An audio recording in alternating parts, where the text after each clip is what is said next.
So, good afternoon, everybody.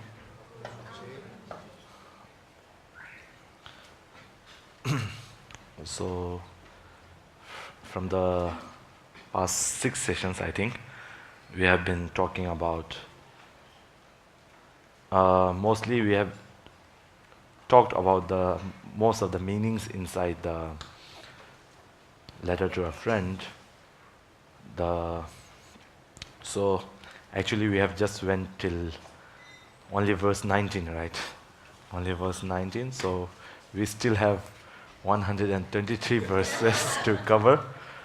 So I hope that we can cover this in 2 days. So I won't be going so much in depth, but just trying to give simple explanations. And where, if you don't understand the verse, try to mark it and try to ask it in the later question and answer session. So that way we can finish also and learn the verse also. So I have just talked about, actually if you think about the general meanings, I've actually talked about it in the first 6 sessions, right? So I'll be talking a little faster today, a little bit faster. So hope that you stay with me. So we went with the mango fruit. So it's the verse number 21, right? Verse number 21. So verse number 21 is, gaze not upon another's wife, but if you should take notice, formulate a conception of mother, daughters, or sister according to her age. If lust should arise, contemplate the impure state of her body. So that's basically, for a king, it should have been easy to indulge in this, right? So it's basically saying how to not indulge in the sexual misconduct, right? So that's the 21st, and 22 and 23. So you should hold your mind tightly when it starts. Sorry, not this one. Keep watch over your fleeting mind as though it were great learning, a son, a treasure, or your life force. Recoil from sensory pleasures, for they are like a snake, poison, a weapon, an enemy, and fire. So what this is basically saying is, you should have a watch over your mind, right? And if it's a learning mind, like if you are indulging in good virtues and in good actions, you should treat it like a son, a treasure, or your life force. Meaning you should treat it preciously and try to, cultivate it as much as you can, right? Like how you would treat a son. Treat your mind that is thinking good of others and having good actions. Treat it as if you would treat a son, or if you have a precious treasure, then you would of course want to keep it and not give it to others, right? For in this sense, it's like you have to protect it from not getting destroyed by afflictive emotions. And your life force, of course, we care for our life, so we would try to, if something bad tries to happen to our life, we try to stop it, right? So when your good emotions, like having generosity and having compassion for others are rising, at that time try to cultivate it more, like how would you would protect it like that. And if the compassion's opposite, anger towards somebody is coming, try to stop it from occurring. So it's basically saying that. Recoil from sensory pleasures, for they are like a snake, a poison, a weapon, an enemy, and fire. Sensory pleasures, meaning the pleasures that we have through our vision, hearing, and smelling, taste, and the touch, right? So whatever we do, actually, usually what we do is we indulge to get the pleasure of these 5 sensory emotions, right?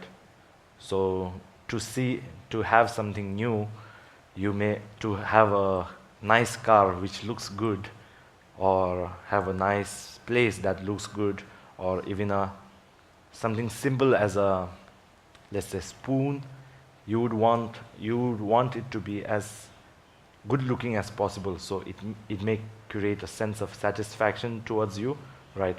If the spoon was a little bit dented or so on, you won't buy it. So it's like this.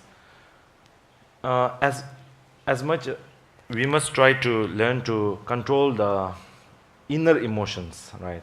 If you learn this, the sensory object, even though sensory pleasures, even though they may give pleasure for a short time, will not be long lasting, right? Suppose when we are like feeling hot, when we are feeling hot, then we on the AC, right?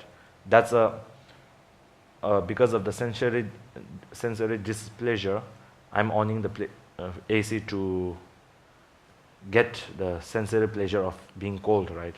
So then again, it won't stay. I won't be happy for that long time. Again, I'll start to feel cold. Then I will have to up the temperature again. So it's like this. The sensory pleasures are like, how much ever you indulge in it, it cannot be the pure happiness. That's what this is saying. If you indulge more and more on it, it may poison you. Suppose you are too, what do you say? You are too indulged in wanting, in wanting things, right? In wanting things, like if you are too indulged in it, then it may create a poison to you. Poison meaning it may harm you. Suppose, let's say, you want to buy something, right? You want to buy something and you lose your sleep over it and your health becomes to deteriorate. Actually, it's like this. I recently read a news where one guy sold his kidney to buy iPad, right? iPad and Apple products. So sold his kidney, and that guy, actually I think it was like 1 year before, and recently I read the news that he has passed away because that was not functioning. So to get the sensory pleasure of having that thing, an iPad or so on, whatever thing it is, they are not thinking of their life, right? It poisons them. So that happened. In a way, it's shocking, right?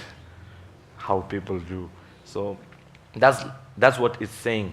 The sensory pleasures, you must have a control over it, not like fully indulge in it so that it consumes you and you want it so badly that you don't care for your life and you sell your kidney, right? So sensory pleasures are like that, like an enemy. Why is it like enemy? It causes harm to you.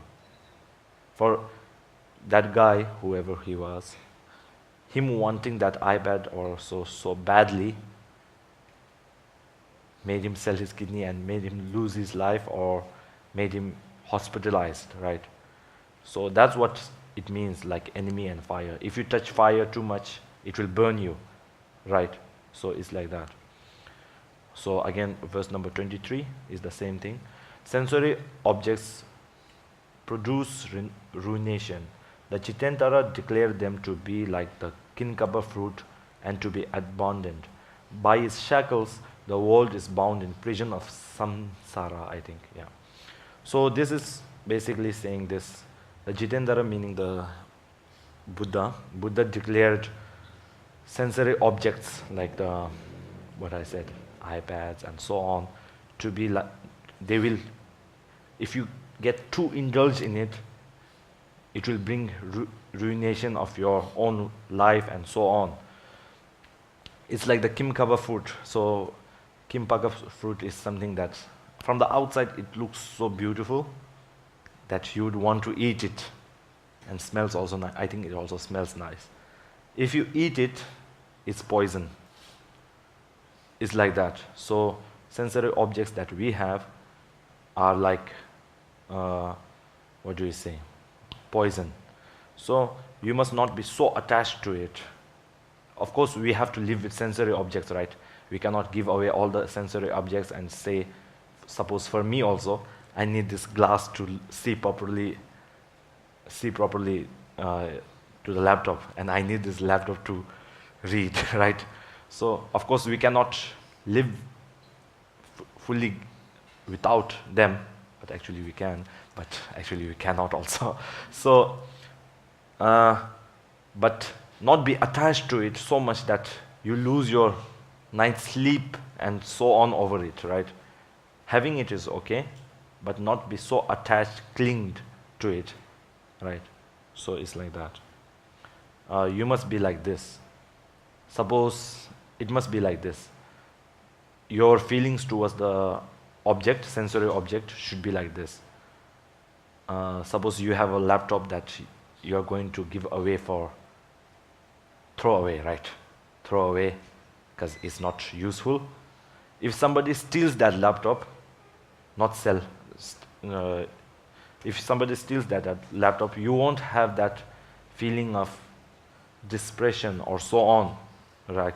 You won't have that feeling of getting so let down and being so sad about it, because in your mind you had already thought that this laptop I'm going to throw away, right? Some type of thing that you are going to throw away. So it's like that. Your feelings towards the sensory objects should be like that. Like you have already let it go, right? So if you lose your mobiles, for instance, you may lose sleep over it and so on, right? One of the things that we all use a lot. So that's what we are bound by, the shackles. Of course, the attachment we have towards are more towards the sensory objects, right? Like the good clothes, nice smell, perfumes, and nice music. Get so engrossed in it. And nice taste. Of course, taste must be nice, but you must be attached. There is a difference, right? There is a difference between that, being attached too much to it. So that's what. Now, verse number 24. Of those who trump over the 6 ever unstable and wavering senses, and those who trump over enemies in the face of battles, the first are viewed by the wise as being the greater heroes. A young maiden's body full of odor, comprised of 9 apertures, similar to a container of every feet, difficult to fill and cloaked in skin, should be viewed as part from his adornments. Understand the desire for sense of objects as being like a labor's craving for comfort. When tormented by maggots, he exposes his bodies to fire, but is not suited. So it's like this. The sensory, so all of these are saying the same thing, right? We are too attached to the sensory object of having a good smell, looking good, and all. We are so attached to it that we don't think of the inside, right? So it's like this. The verse number 24 says this: the one who has control over their attachment towards the sensory objects are the one who are wise, right? Because they don't have attachment towards the sensory objects, they won't get so indulged in it that it will ruin their life. So they are considered as the greater heroes by the wise, right? So that means that, and it's like this. So verse number 26, understand the desire for sense of objects as being like lepers craving for comfort. Like a leper, when he has some, it's like this, if you have some type of wound and that wound has got so badly infected that it has maggots and etc. so on like it, if you put it towards near fire, because the bugs are getting killed, it may help you soothe yourself a little, right? But that if you take it away, if you touch the fire, then it will burn it. It's like that. So that's basically saying that. And verse number 25 is saying our attachment to our own body, right? We have an attachment towards our own body, so we want to look good and so on. We try to look good and get so attached in the outer showing, but we must try to understand that our whole body, my body and everybody's body, are made out of, what do we say, pus, blood, skeletons, if you just go a little, this is just a small layer of skin that is covering the muscles, right? It's just a small layer. We would know that it's just a small layer. I know this may be scary, but it's a fact that this is just something that's covered by a small layer, right? We will know that when we scrape our body, we will know that it's just a covering, right? That inside is so disgusting, as we say it. So even though we get so attached to our own body, it's like we being attached to an outer layer, not the inner layer, right? If you see the inner layer, then of course I think you would be disgusted with your own inner body. So that's what it's basically saying. If we get too attached to our body, we must think of our body as, then if we are too attached to our body, then of course we want more things, right, to complement it. More good clothes, even if it's a same design, we want a bigger brand, right? Was it? Yeah, I think I know some brands. Help me if I don't know. Gucci? Was it? Gucci and Prada and so on. Prada, I think I know. Yeah, so we tend to go for the more brands, right? So we don't tend to think that what's the use of the cloth. The cloth is to cover ourselves and protect ourselves from the, what do we say, heat and cold and so on, right? That's the basic function of it, to do it. But we need the brand name. So that's the basic thing. So what it's saying, if you are too attached to the sensory objects, it will create problems for you. So verse number 20 till verse number 26 is that. So now that we know that the sensory objects brings ruination, and it's like poison, right? If you get too attached to it, you get so engrossed that you would find it, you may lose your life over it, right? So that's the thing. So we ask the question, then how do I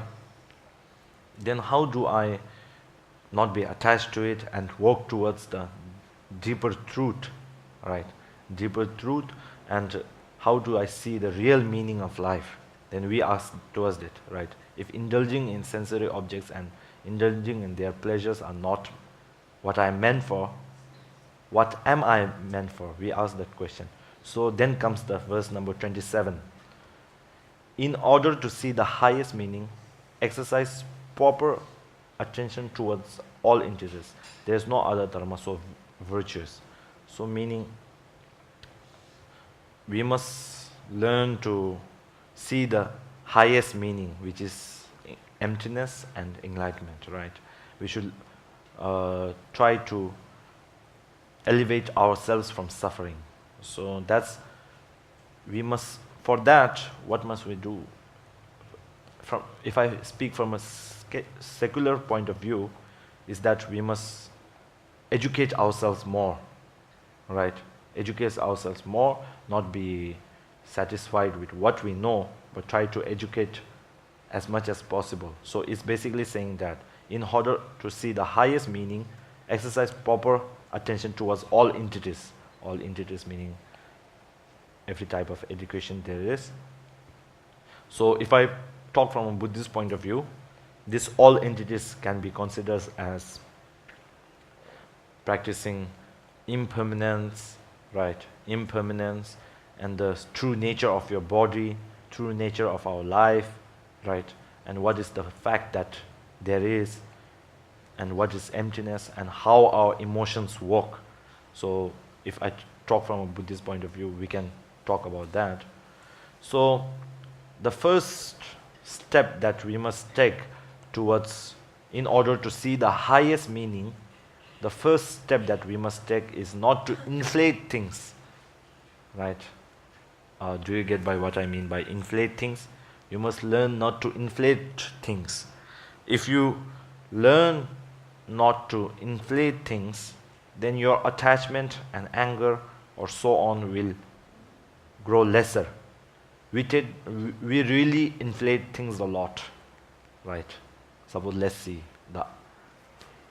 if you have a MacBook Pro or a iPad or so on, right, and mobiles or glasses or whatever, we tend to inflate it.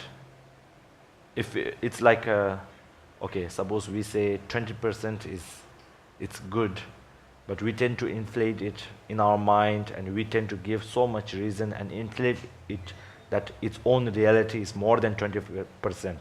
It's like 90%, right? So how do we inflate things? We inflate things by thinking too much about it, giving too much reason about it, right? Like, suppose somebody hits us and we get angry, somebody scolds us and we get angry, right? The best example should be your boss scolding you, boss scolding you and you getting angry. We tend to, at that point of time, we see the boss, right, face to face. So we'll be tending their facial, we'll be thinking about their facial expressions, we'll be thinking about the every word that she has said, and build a resentment towards that person, right? If you are angry towards some person, we tend to do that. We tend to inflate it. If we just leave it and let it go, then that becomes okay, but we tend to inflate it. Even when we are attached to some things, suppose I'm attached to this flower in front of me, then I tend to look at each and every of its features, each and every curve, each and every cut, each and every design that there is, right?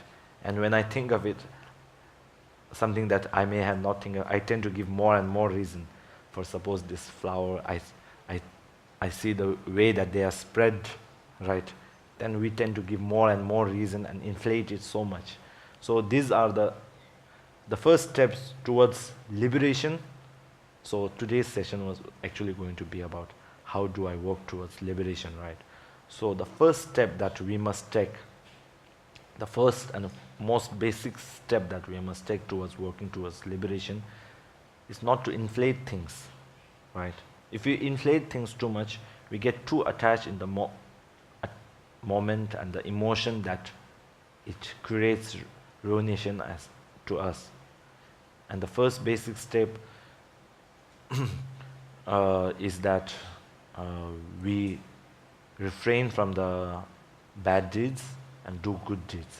That's the first basic step that we do. The bad deeds, of course, it's very hard to stop it altogether at once. That nobody can do. Not nobody, but somebody can do, but not the type of beginner like me cannot do. At one point, if you say, don't get angry, then I may get angry because you are saying don't get angry. So it's like that. First step that we must take is do that. So what's this? Okay. So the verse number 28 and 29, though of high family, handsome features, and much learning, a person is not worthy of honor if he lacks wisdom and morality. Thus, who possesses these two qualities through lacking in others should be venerated. And verse number 29, nor of the world gain and loss, well-being and misery, fame and disrepute, praise and censure. Be indifferent to these 8 worldly dharmas and let them not enter your mind. So it's basically saying that it doesn't matter how the outer appearances look, right? It doesn't matter whether somebody is of a high family and is very handsome and all, and very learning, meaning learned in a sense, not that learned in an ethical way, but learned. It doesn't matter if he is that. If he lacks morality, like non-killing and etc. like that, if they lack morality, then they are not considered as good, right? But if somebody who is not even handsome in the features or so on, who doesn't look good from outside, if they have the inner quality of being moral and having morality and having wisdom, you don't need the both. Even if you have morality is good enough, right? If you have both qualities, then you are the best, of course. So that should be venerated, that should be respected, right? Doesn't matter however the outside looks are, the inside is what that matters. As said in the previous verse of mango, whether they seem ripe or seem unripe, right? However the outside is, it doesn't matter. However, it's in the inside that matters. Whatever you show in the outside doesn't matter if the inside is not good. So that's what basically what it means. So the verse number 29 is like this. The 8 worldly dharmas, right? It has said, be indifferent to these 8 worldly dharmas and do not let them enter your mind. So what are the 8 worldly dharmas? The 8 worldly dharmas are gain and loss, well-being and misery, fame and disrepute, praise and censure. These are 8, right? So we want to gain everything but not lose anything, isn't it? I'm not saying about weight. Of course, we want to lose weight, not gain weight and not lose. I'm not saying about weight, but this gain is about money and the sensory pleasures of it, right? So if I say that we want to gain everything, then you may think that I want to gain weight. So it's not that. Gain and loss meaning you want the gain of money and etc., things like that, and you don't want to lose one bit of money, right? So that. And well-being and misery, you want well-being for yourself and no misery for yourself, right? And you may want the opposite for your, these are like, you can apply 2 ways. For yourself, you want gain and you do not want any loss of your objects. And well-being and misery, you want well-being of yourself and you do not want well-being for, misery for yourself. Fame and disrepute, you want fame for yourself and no disrepute for yourself, right? And praise and censure, you want praise for yourself and no censure for yourself, right? But the opposite for others, you have that thinking of opposite of others. For others, it's like this. If it's your friend and all, you want, of course, gain for them. But if it's for your enemy, you would want loss. You would not want gain. And you wouldn't want misery to befall upon your enemies, right? Not their well-being.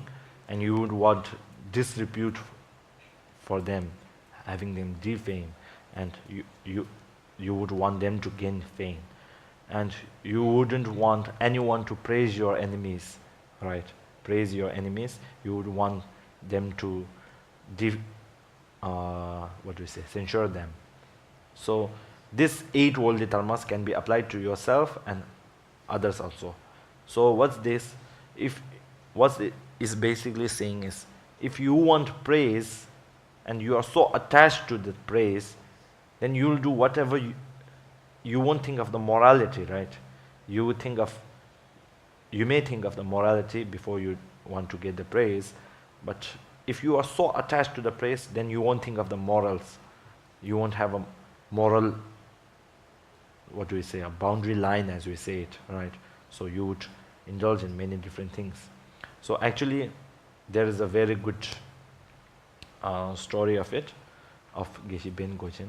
So he was actually, these are called the 8 worldly dharmas because we are so indulged in it, right? So one day, actually he was a great practitioner, and one day his sponsor may have been coming to his house to meet him. So he thought, he made a nice torma and everything like that. At that time, he did that because his sponsor was going to come, right? His sponsor and like that. So he thought, I made this torma today.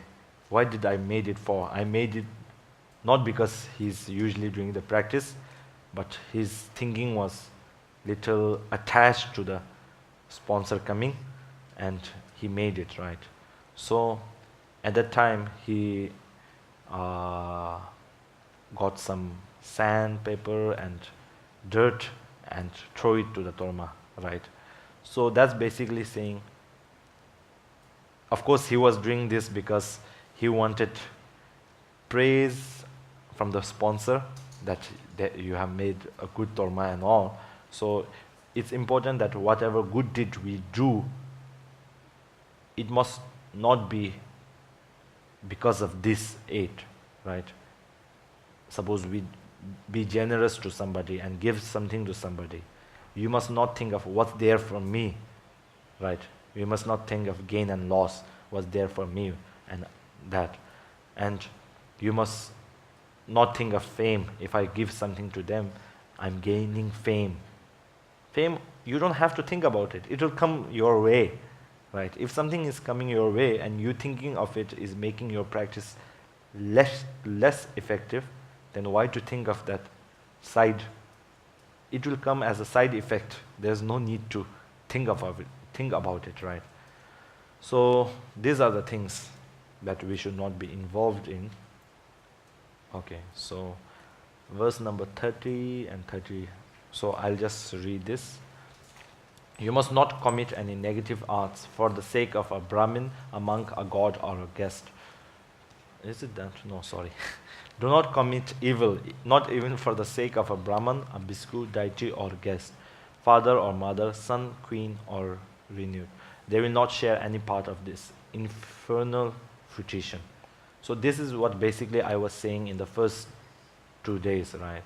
So do not commit sin, evil for the sake of a Brahman, a bhikkhu. So if somebody like your friend, okay, I'll try to apply it in a daily day, right? When we go out and like that, so at that point of time, it may be like you don't drink, right? You don't drink. But while going out, if you have friends and all, then that friend may force you to drink, right? If you are out with them, you may feel pressurized to drink. You may think, if I do not drink, they may think I'll be left out if you are going with a group of friends. So your friends actually are causing you to do bad, right? So this is basically saying, do not indulge, even if it's for your friend, right? Indulge in the evil deeds. What you do and what you will experience, the fruititious effects of it, you will experience it. They won't experience it, right? They will experience their own share of karma, or fruititious effect of their karma, but they won't experience the effect of what I did. So it's basically saying that.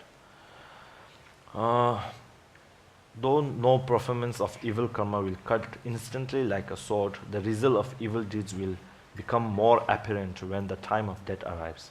So it's like this.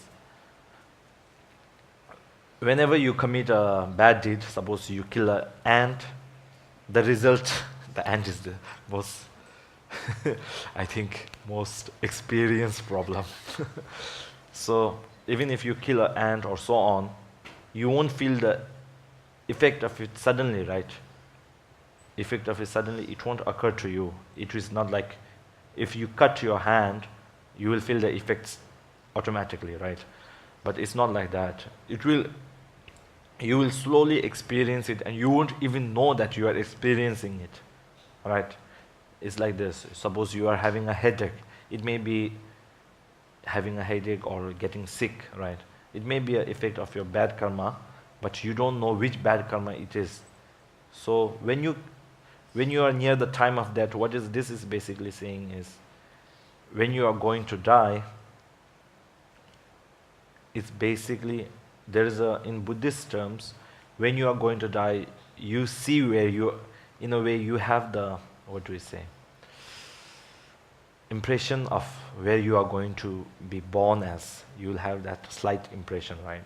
If you are going to be born in the higher realms and in the human rebirth, if you are going to take rebirth as that, you would feel some light surrounding you and so on, right?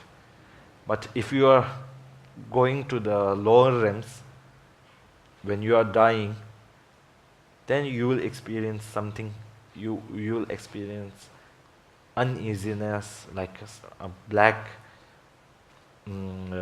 blackness surrounding you, right? So this is what this is saying. It will be apparent when the time of death comes. It's not something that it will, as I told you before, it's not something that comes suddenly. If you do it, its consequences will not arise suddenly. So what, in the way, karma and its effect are also like teaching us to be moral, right? And teaching us to be you have the responsibility for your own acts, right? If you do a bad act, you are responsible for it and you will experience the consequences for it, right? So it's basically saying that. Okay, so what would I do is, yeah. The Muni declared as the 7 riches, faith, morality, generosity and untainted learning, as well as shamefulness, modesty, wisdom. Recognize other riches as common and devoid of meaning. So it's basically this. The inner things are, if you are rich in faith, if you are rich in morals, and if you are rich in generosity, and if you are rich in wisdom and shamefulness and modesty, you are humble and you have much wisdom, it's like you are rich enough. You are so rich, right? And riches, other riches like money, even though we need it, right, but actually, do we need it? That's also the question. Okay, we need it, but do we need it? That should be the question. Because just to survive, okay, I'll just leave it at that. So other riches are devoid of meaning. Like, even though they may help you gain a little bit of pleasure in this life, it's not meaningful enough, right? They won't. Yesterday I had a discussion, and there was a good example, which is funny and very good also, right? Suppose other rich, like, let's say money, right? Money is one of the best riches that we would have. Thinking of yourself, I find it very funny also. Thinking of yourself in your dying bed, right? Thinking of yourself dying bed, holding a bundle of money. If you think of that, do you think it's worth it? If somebody asks you when you are in a dying bed, ask you, what would be your last wish, right? And whatever you are too attached to, an iPad. You have just 5 minutes before you are going to die. So what's your last wish? I need to hold an iPad. And I need to hold a bundle of money. Right? I need to be in a Ferrari or so on. And that person fulfills your wish. Will you be satisfied at that point in time? I don't think it will be like logical enough. I don't think it will be logical enough, right? Okay. So imagine yourself as that, and think of the riches that you have, and thinking of the things that you have right now. At your deathbed, if somebody says, I'll give you that at your deathbed, will you be satisfied enough? And imagining yourself holding that bundle of money and dying away, it seems funny, right? So it's like that. At the point of death, nothing will be, even if you have, okay, let's say one of the things will be makeup.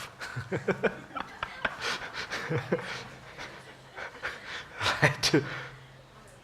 I think that will be a more girl problem. I think I can say that because of my sisters also. Okay. I'm not saying that you should not put, but being so attached to it that when you are on your deathbed, I need makeup put on my face. thinking like that, it feels funny, right? When you think of it in a sarcastic way.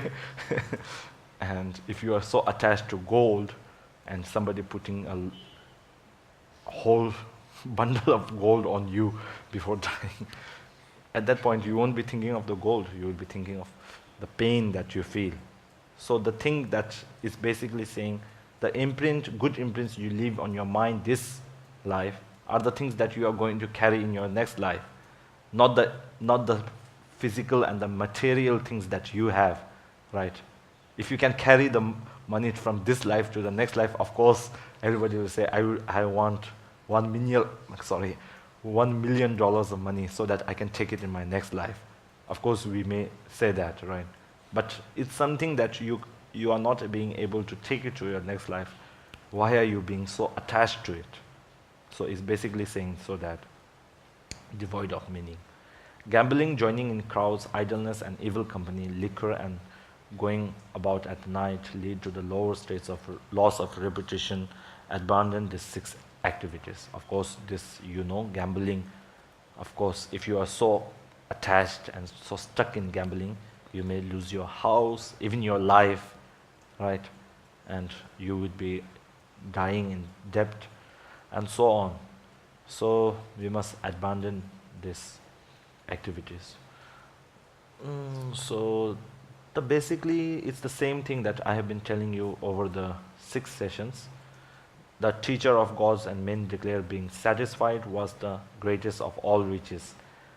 Remain satisfied always. One knowing satisfaction is truly wealthy, even without material possession.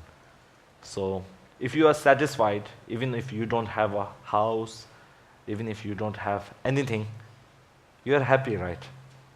One thing is that we are not satisfied with what we have.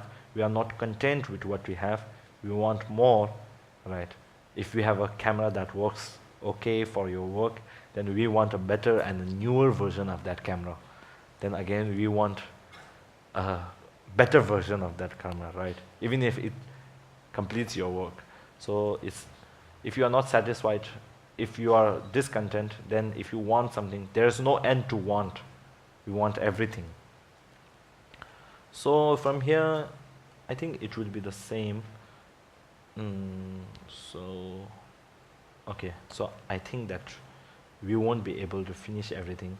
But these are like mostly these are some things that if you read, you may understand, right? So I would say, if you read it today, right, and if you have any verse that you don't understand, you can ask it about it tomorrow. But I will go to the verses which are more important, right? So as we won't be able to finish each and every verse, I will go to the verses which are more important. So okay, this is important one. Verse number 38.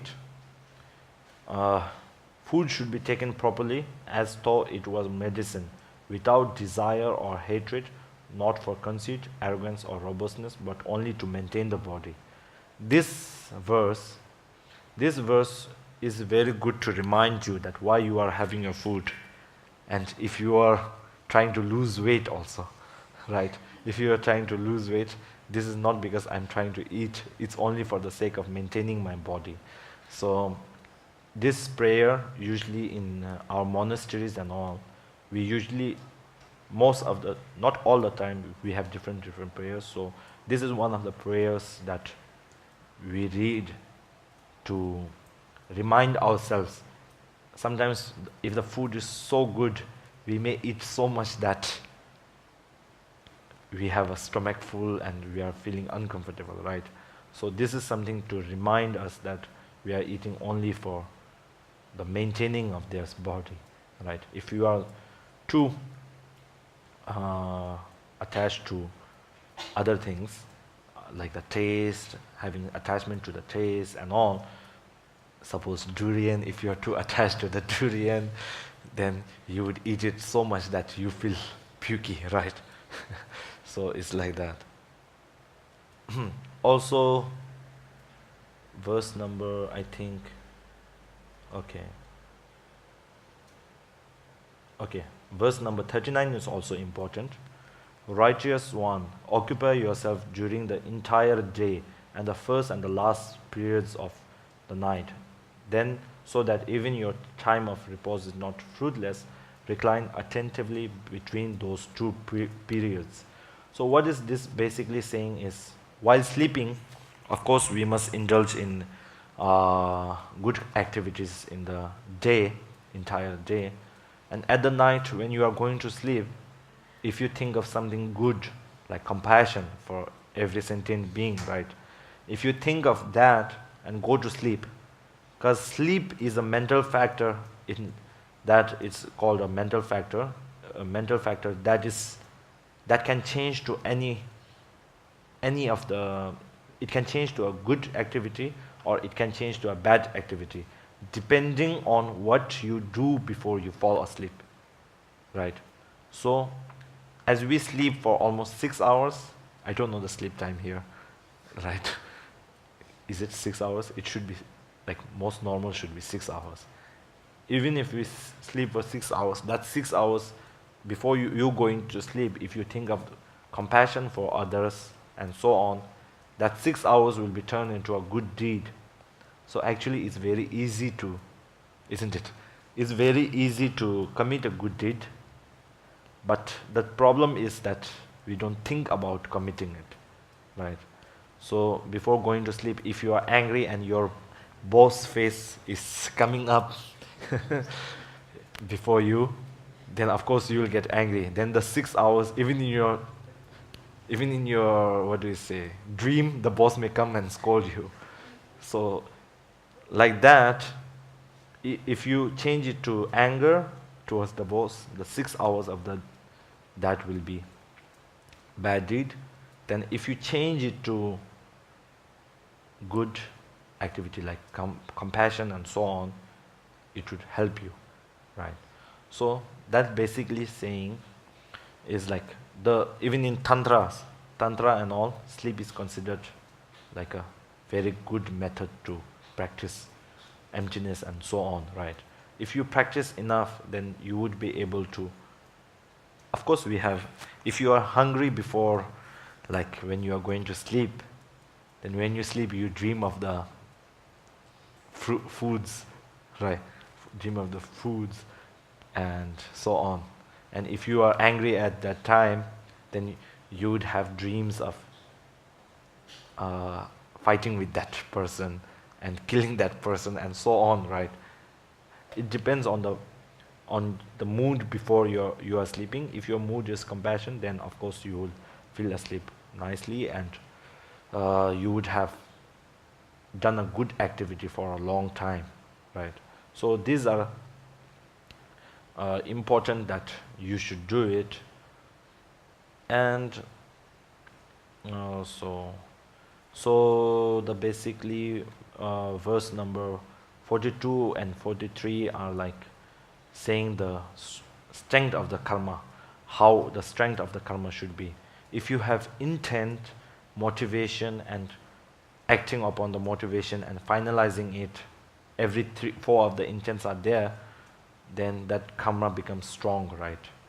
So it's basically saying that. Then if all of these 4 are not present, then the karma becomes not so strong.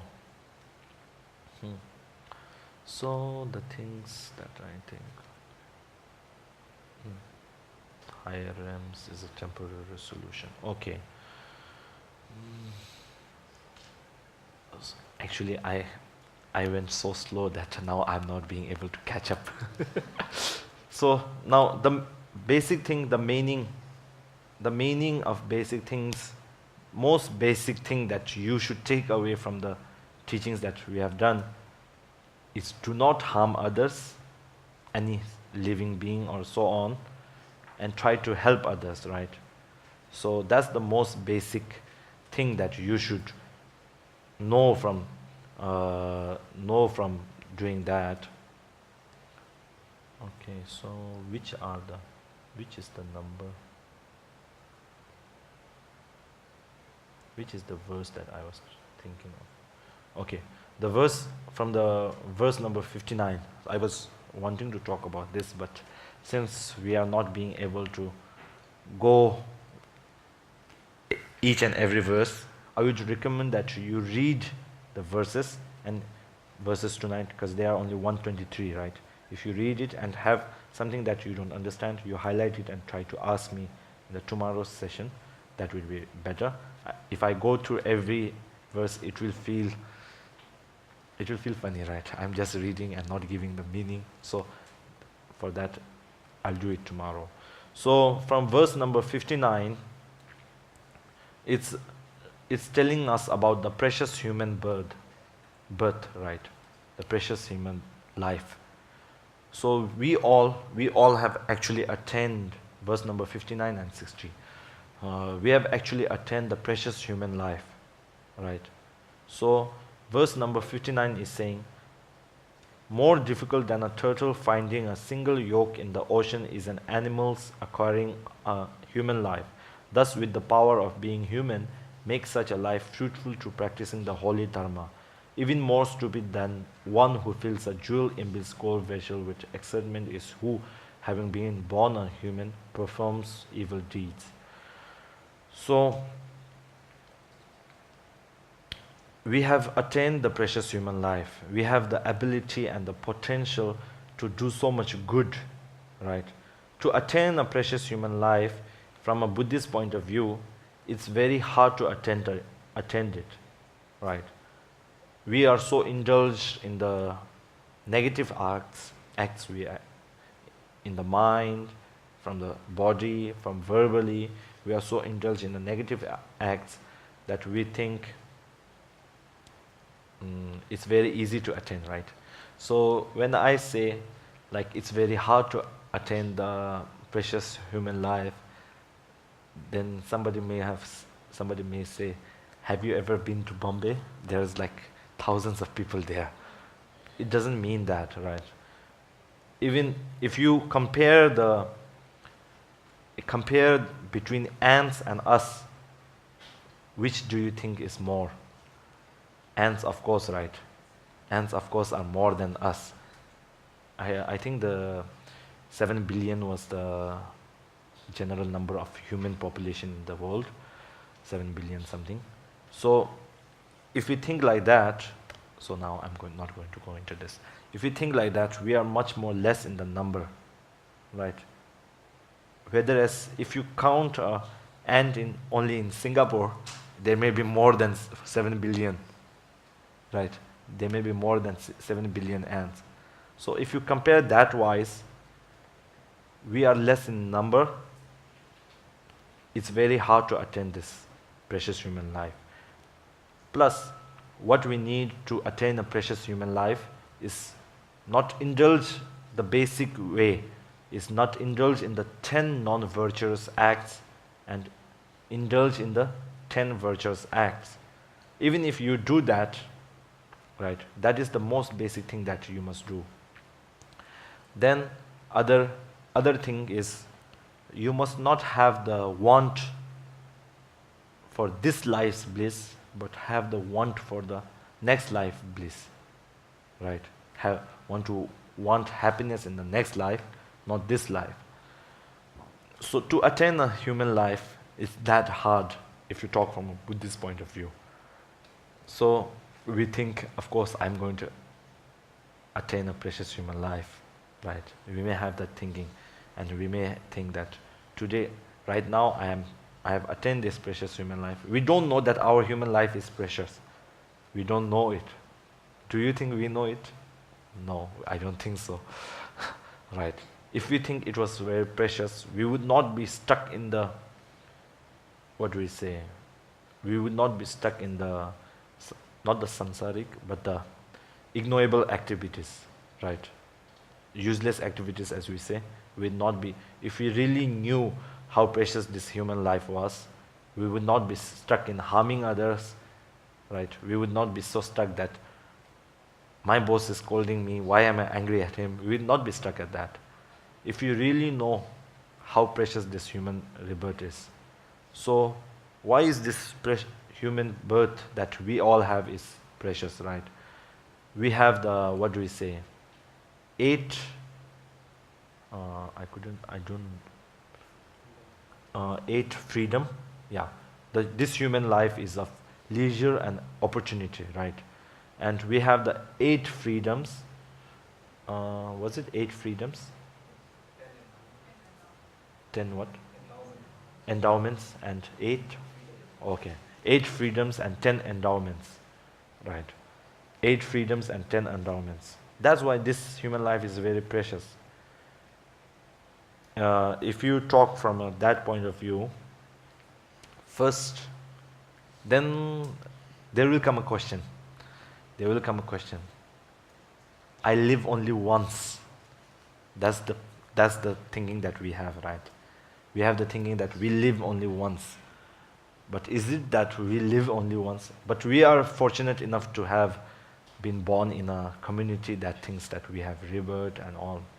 But there are more persons who don't believe in rebirth, right?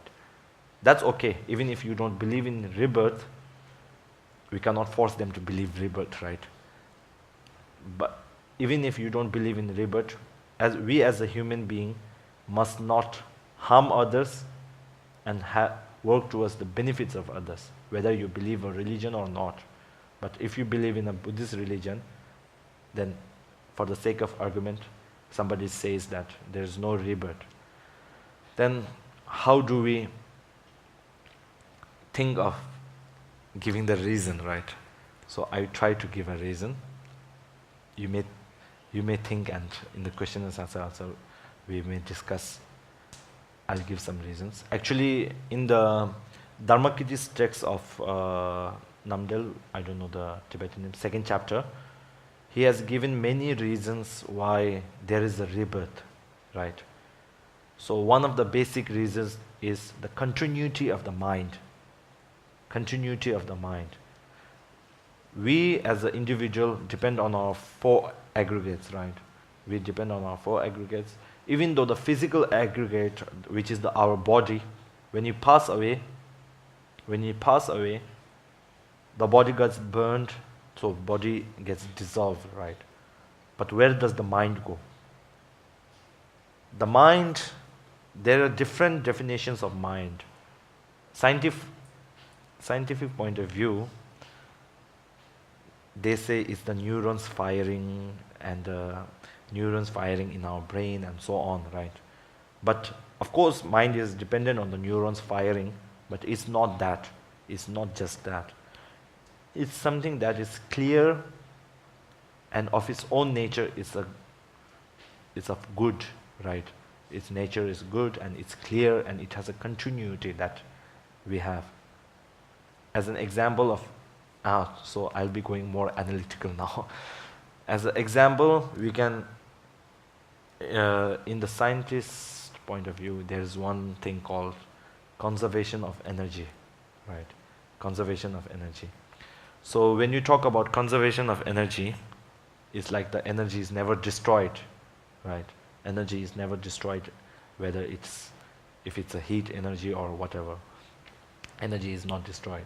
So like that type, the mind, imprint that's left in the mind, it's a continuity that we have which goes from one life to the another and again to the another, right? So scientists usually say this, like the energy that was released from the Big Bang are still here, right? The continuity is still here, the energy of that. So exactly like that, the continuity of the mind, we can consider it as an energy. If we talk from a tantric point of view, there's that wind energy which goes with the mind. Wind energy, right? Wind power or wind energy? Yeah, wind energy which goes with the mind. So that wind energy, we can consider it one of essence with the mind. It's not the mind, but one of essence with the mind. So we can give these types of reasons. Even though the physical form may not be there, the wind power energy may enter a different body, right? And we can have rebirth. So that's the analytical view. Then as long as you believe that there is rebirth, we are not very sure that where we are going to be born, right? We may be born as ants, right? Of course, if you, at that point of time, you will know what it is to be being born as an ant, right? Then if somebody tries to kill you, you will try to run away. So these are the, so we have a precious human rebirth, and as long as we don't realize the preciousness of it, we won't be able to liberate ourselves. We won't be able to. So today's session was actually about how do I work towards liberation, right? So the first step is, of course, not having morals and not harming others and that. The second step as a Buddhist, if you want to work towards liberation, is because we have the, what do we say, the thinking that we have so much attachment towards this life, right? If something good happens in this life, we are satisfied with it. We are just content with it. We don't think of the next. It's like this. It's like what do we say? A child who doesn't know how much to eat, right?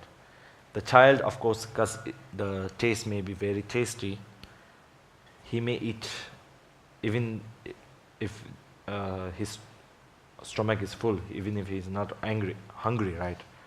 Then at a certain point of time, when he starts eating too much, his tummy will start to pain, won't it?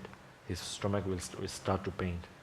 We are like the child, that only for the short period of time, because it's easy to be happy while eating and all, we eat a lot. It's like that. This life is a short term. It's only from 1 to 100 years, not even 1 to 100 years. That may sound like a long time, but if you think right now to your childhood, right? How much time has passed? Some of you maybe 30 years or so on. If you think back, it will seem like so near to you, right? The time has passed already that you cannot get back. This much time has passed. So what I'm basically saying is, we are so stuck in this life's thinking that we don't think of the next and so on. But of course there is a next life. Since there is a next life, you don't know where you are going to be in the next life. So that's where to be in the next life depends on how your actions and how your, what do we say, deeds are in this life. So depending on that, this life is important because you have the capability to change what you become in the next life, right? This life is precious because of that. One is that. And it's like this. Suppose you get a good job opportunity which pays you well. You won't want to lose that opportunity, would you? You would want to grasp it with both hands and take it so that you would get paid well and you would have a nice retirement with it, without any financial problems and so on. It's exactly like that. This precious human life is an opportunity that we have, which we must grasp with both our hands. We have the potential to be Buddha in one life through tantric means, right? Even if you cannot be Buddha, we can attain a certain type of enlightenment. So that's why this human life is very precious. Not only yours, others' human life is also precious, right? If you think too much of yourself. Now that when we think of human life, if you are feeling a sense of happiness that I have attained it, now I'll try to make you sad. So, of course, this precious human life is very precious and opportunistic and leisure. We have so much leisure. We have the opportunity of being different than the animals and all. They don't have much logical and analytical thinking, right? They have thinking, but they don't have that as much as ours. In that regard, we are smarter than them, so we have that opportunity. But the big but comes here. But this human life is also very fragile. Fragile, okay. It's also very fragile, right? It's very fragile. It's just like one breath goes out, and if that breath we are not able to inhale again, then it's finished. It's very fragile. It's like a glass that's going to fall down, right? It may fall down at any moment. Of course, I'm right now in Singapore. When I go back to India or so on, I may have a flight accident and not I'm not thinking in a negative way, but it may be, right? There's a probability that it's there. If you don't think of the precious thing that you have, and that precious thing being fragile, you won't know the, what do you say? You won't know the preciousness of it, right? Suppose for this laptop, I think it's very precious, right? I would handle it with care, and I would handle it so that it won't break and all. So exactly, if you have the opportunity to make it good, right? The fragileness is like, there are people who have died of eating, right? Food poisoning and so on. Also people who die of, we may think of as a car as a life to make our life easy, cars and all, right? It's to make our life and traveling easy.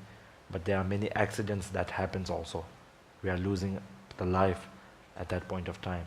And we may think of this house, right? House and all, our house and all being, but earthquakes happen, right?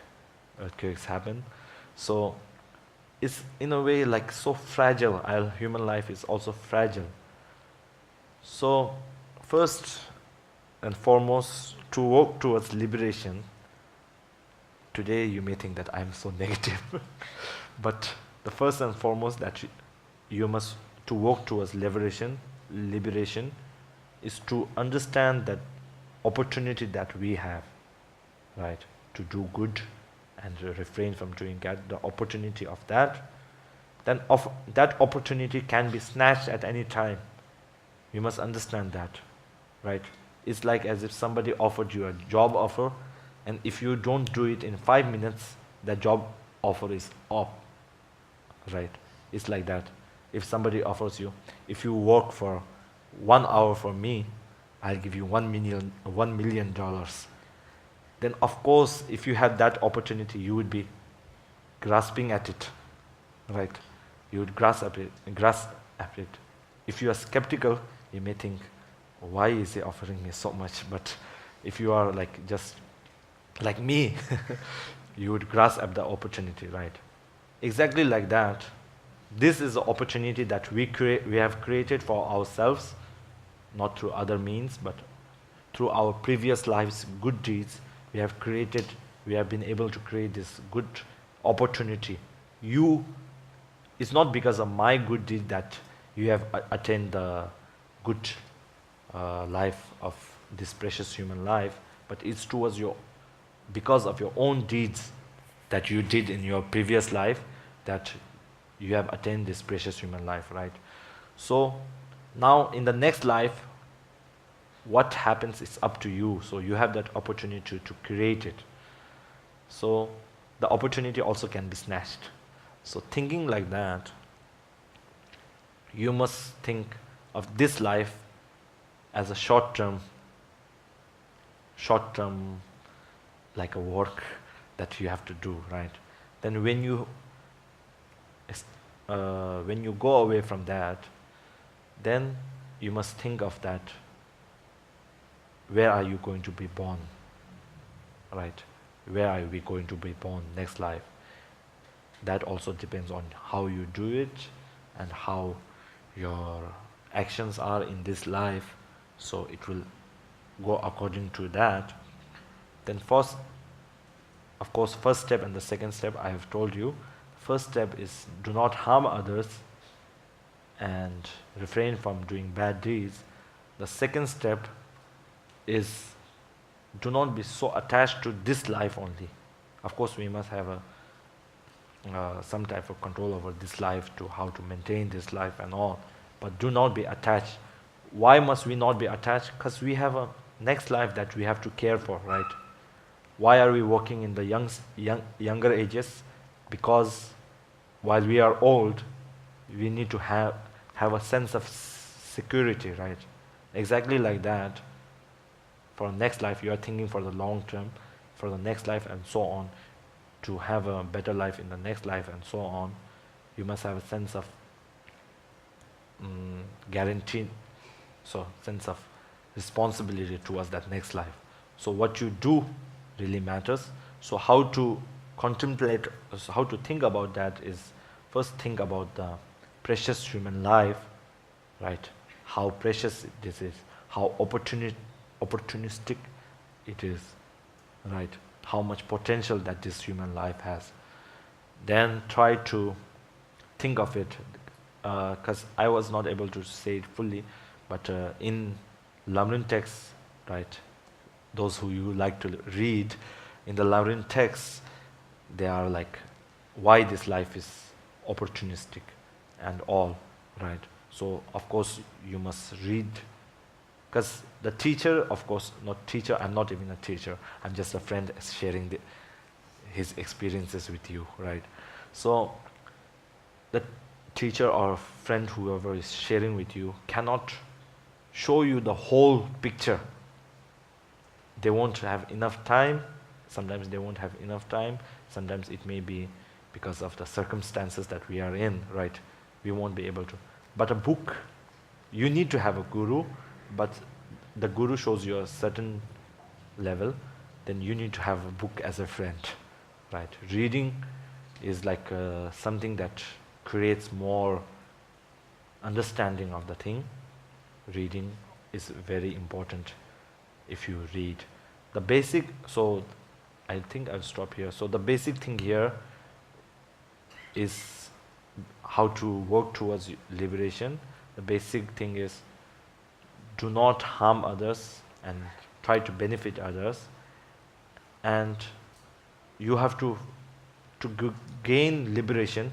Liberation meaning liberation from suffering, right? To gain liberation, actually there are two types of liberation, so I won't be talking that much. But first, even to gain any type of liberation, you need to understand the opportunity that you have to go to the liberation, right? So the opportunity is the precious human life. So we must think about how precious this is, how opportunistic this is. Then when you think of it, you become happy. Then you must make yourself sad again. How fragile this life is. If you think of that, and if you really feel from the bottom of your heart that this life is opportunistic but it's fragile, then you won't want to, if you really understand that, then you wouldn't want to miss the opportunity, and you would grasp it with your own both hands, right? So like that, it would help you become more focused towards the next life, right? Not focus in this life, but in the next life, for the good of the next life and so on. After you have gone the next life, then we'll go in the next session. I think I'll talk. Now I'm going to leave the verses alone because I don't think we can finish each of bit, but I have talked about their whole meanings. So if you have any questions on the verses, you can bring tomorrow, like read it and mark it. If you don't understand it, I will explain to you. But the basic thing today to take away is realize how precious this human life is and how fragile this human life is.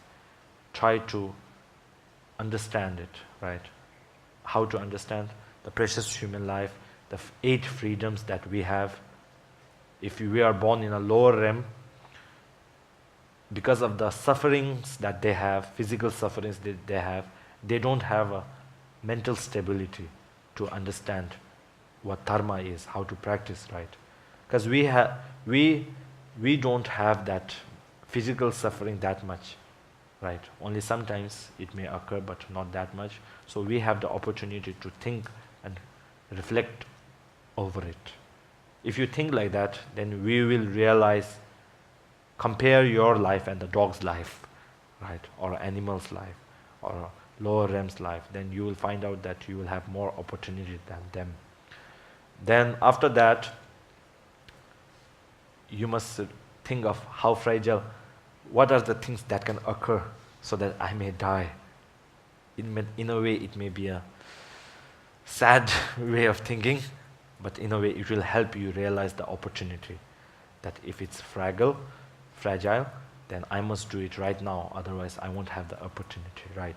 So that's the thing. So I think I will stop here for the questions to this session because of the verses.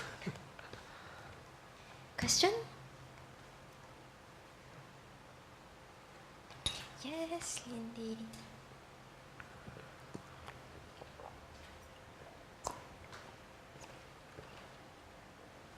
Thank you, Rinpoche. Sorry, it's me again. Oh, it's okay. My question is, you mentioned just now the word tantric. Yeah. So in this life, we have to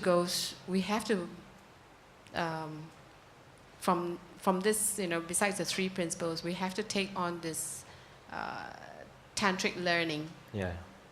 In order to reach enlightenment.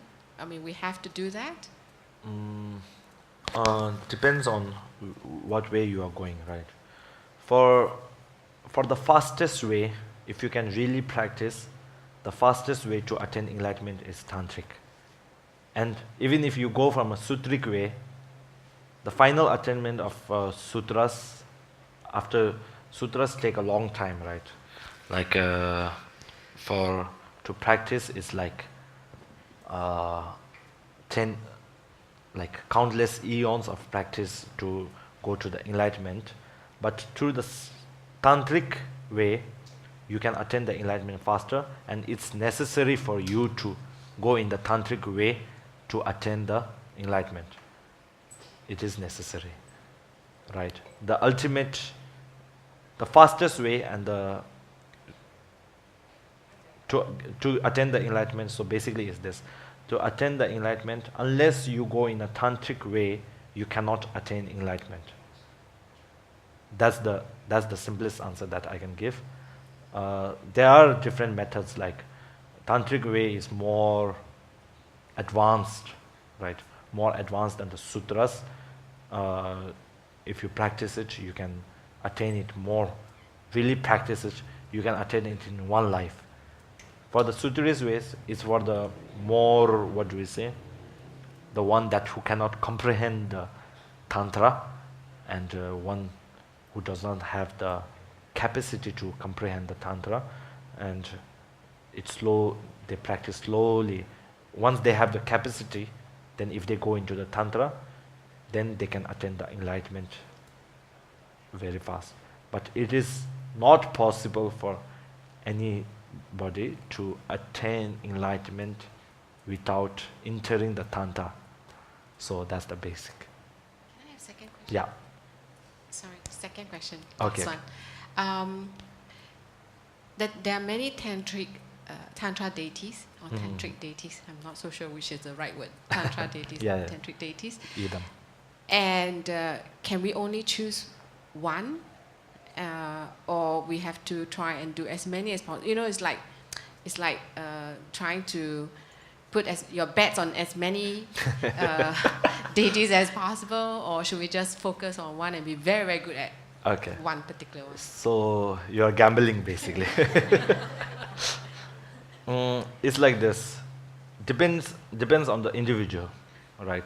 Some individuals, they tend to practice only one and go to only one yidam and so on, like that. But some can do more, right? So basically the practices, most of them will be the same. Most of them will be the like not exactly the same. There will be like slight differences, but most of them will be the same. So whichever you feel more comfortable and whichever you feel is more understandable and so on, you can go through that, right? Whichever you think you can visualize, because in Tantra, visualization is a very important part, right?